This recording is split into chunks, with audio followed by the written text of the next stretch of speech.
A industrialização brasileira é considerada tardia e com atropelos, pois, entre as mudanças mundiais, somente no final do século XX é que o Brasil realmente entra no processo de informatização e implementação da tecnologia de ponta em seu processo industrial.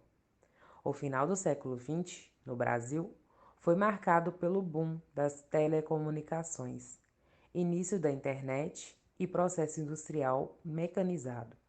A diferença da modernização das indústrias no Brasil para a modernização dos países desenvolvidos era que o Brasil não produzia suas tecnologias e maquinário. Como o país não produzia sua própria modernização, toda essa tecnologia passou a ser comprada dos demais países que já a produziam. Aí então, o Brasil ficou refém desta relação, pois no momento não tinha condições de produzir sua própria tecnologia e maquinário, o que não é diferente até hoje. Após iniciar a relação de compra de tecnologia dos países de primeiro mundo, o Brasil passou a depender destes países economicamente, pois sem o maquinário importado não haveria produção. No início do século XXI, o país passou a produzir novas tecnologias voltadas à criação de software, que, por sinal, nos últimos anos tem recebido grande destaque. Porém, o maquinário utilizado na indústria no Brasil ainda é todo importado de países europeus. Apesar da melhoria significativa na produção de software e adaptação do maquinário importado, todo esse serviço é prestado por empresas privadas que dominam o setor tecnológico. Não há grandes incentivos públicos para que as universidades produzam as novas tecnologias e técnicas utilizadas na industrialização do país. O Brasil hoje apresenta uma economia que enfrenta problemas por não possuir uma base industrial própria, organizada e qualificada para a realidade do país. Isso se reflete em problemas econômicos que atingem diretamente a população brasileira, que acaba adquirindo os bens produzidos por um preço elevado ou simplesmente não adquirindo por não possuir condições. Agora, vamos falar da indústria atualmente no Brasil. Em relação à jornada de trabalho, a legislação trabalhista estabelece que a jornada normal de trabalho é de 8 horas diárias e de 44 horas semanais. O empregado, dependentemente da sua empresa, também conta com alguns benefícios: férias remuneradas, 13º, proteção social, seguro-desemprego, auxílio-doença, salário-família, salário maternidade e aposentadoria. Cargos e salários em alta nas indústrias do Brasil. Coordenador de Pesquisa e Desenvolvimento, média salarial de 9 mil a 15 mil reais. Gerente de RH, média salarial de 20 a 25 mil reais. Coordenador de Processos de Produção, média salarial de 7 a 11 mil reais. Engenheiros de Projetos, média salarial de 9 a 13 mil reais.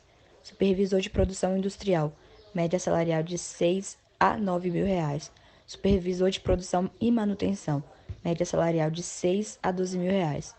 Porém, o Brasil hoje conta com mais de 11,6 milhões de desempregados, devido à falta de mão de obra qualificada.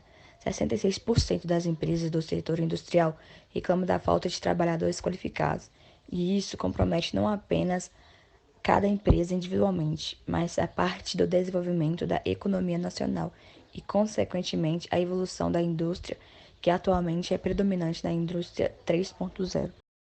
A saúde e segurança nas indústrias do Brasil.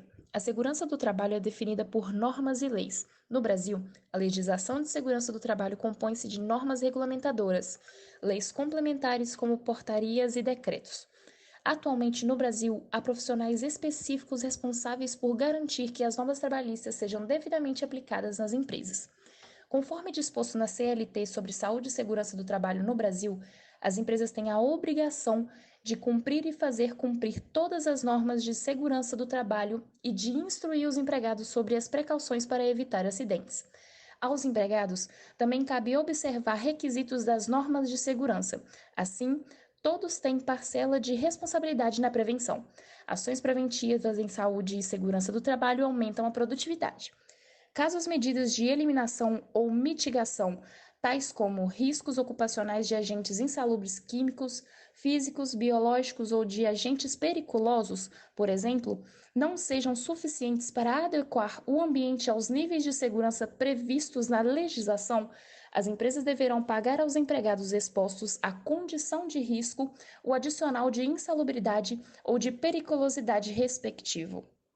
São consideradas atividades perigosas aquelas em que o trabalhador tem contato com fatores de risco de acidentes, tais como inflamáveis, explosivos, energia elétrica, radiação ionizante ou exposição a roubos e outras violências físicas. Já as atividades insalubres são as que expõem os empregados a agentes nocivos à saúde acima dos limites de tolerância, fixado em razão da natureza e da intensidade do agente e do tempo de exposição aos seus efeitos. Entre eles podem ser citados ruídos, calor, frio, umidade, radiação ionizante e não ionizante, agentes químicos e agentes biológicos. Os constantes investimentos da indústria em segurança e saúde no trabalho reduzem ao longo dos anos o número de acidentes e as doenças ocupacionais.